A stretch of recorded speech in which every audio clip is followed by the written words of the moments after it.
लेकिन मुझे तो लगता है कि 5 साल लगे हैं मियां मोहम्मद नवाज साहब को ये दरखास्त उनकी सुनवाई के लगने के अच्छा, लिए। स्पीडी इंसाफ किसको कहते हैं जी? इंसाफ तो वो है ना, कोई इंसाफ है। जी। यानी इसका मतलब ये है कि जो पहले जो जो हुआ उनके साथ, क्या वो इंसाफ था? यानी ब्लैक लॉ डिक्शनरी निकाल कर आपने इलेक्टेड प्राइम मिनिस्टर को नाअहल कर दिया ताहयात, ये इंसाफ था? मतलब पूछने की बात ये है कि आज तक कोई एक मुझे एक एक मिसाल दे दें वो लोग कि ब्लैक लॉ डिक्शनरी इस्तेमाल हुई हो और इसी तरीके से जिस तरह मोहम्मद नवाज शरीफ साहब को सजा दी गई है, इस तरह की सजा किसी और शख्स को मिली हो। एक बात। दूसरी चीज ये देख लें कि पनामा के अंदर कितने लोगों के नाम थे, अगर हजारों नहीं तो सैकड़ों तो थे। बिल्कुल ठीक। किसी एक को सजा मिली, किसी एक का मुकदमा चला, किसी एक से तफ्तीश हुई। मतलब एक बंदा बता दो यार मुझे, एक बंदा नहीं ना। बिल्कुल तो नहीं। फिर ये सिर्फ नवाज शरीफ के साथ किया था ना। तो अगर अभी नवाज शरीफ को एक मिनट के लिए उनके मौक़िफ़ को तस्लीम कर लिया जाए कि नवाज शरीफ के लिए जो है खुसूसी रियायत हो रही है, तो कल यार सजा भी तो उसको खुसूसी तरीके से दी गई थी ना। उसके साथ कोई इंसाफ हुआ था।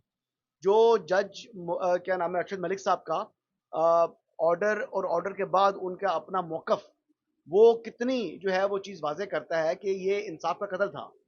और एवन फील्ड वाले केस में तो यानी मैंने खुद अपने इन कानों से सुना है, जो चीफ जस्टिस हैं इस्लामाबाद हाई कोर्ट कोर्ट के, उनको कहते हुए कि जी चलें अब नवाज शरीफ साहब का ही नेक्सस बता दें क्या है, उनके ऊपर ही जो उनका जुर्म साबित करते हैं। तो नैब उनका जुर्म साबित नहीं कर सका एवन फील्ड केस में, तो इसी बुनियाद के ऊपर मरियम नवाज साहिबा की बरियत हुई है।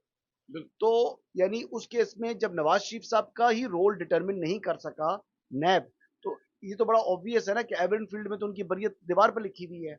और जज अरशद मलिक वाला मामला भी मैंने आपको लास्ट टाइम भी आपके व्लॉग में बताया था कि अरशद मलिक साहब वाले वाला जो केस है, जो यानी अल अजीजिया वाला, मतलब वर्स्ट केस अगर हो ना, वर्स्ट केस हो, वैसे तो उसकी जो है वो क्वॉशमेंट होती है, यानी उसको कलअदम करार देना है। अगर वो नहीं भी करते तो अदालतें जो है ना, ये जो सजा है इसको खत्म करके दोबारा केस रीट्रायल के लिए भेज सकती हैं, बिल्कुल यानी ठीक। कन्विक्शन फिर भी खत्म होनी है।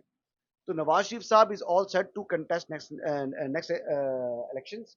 Most likely the reasons are, एक रीजन ये है कि उनके जो मुकदमात हैं उनमें कुछ जान नहीं है, और दूसरा जो ताहयात नैली वाला मामला था वो इलेक्शन एक्ट में तरमीम हो चुकी है, तो उसके बाद भी हो जाएगा, लेकिन उनको एक लीगल कोर्स ऑफ एक्शन से गुजरना पड़ेगा।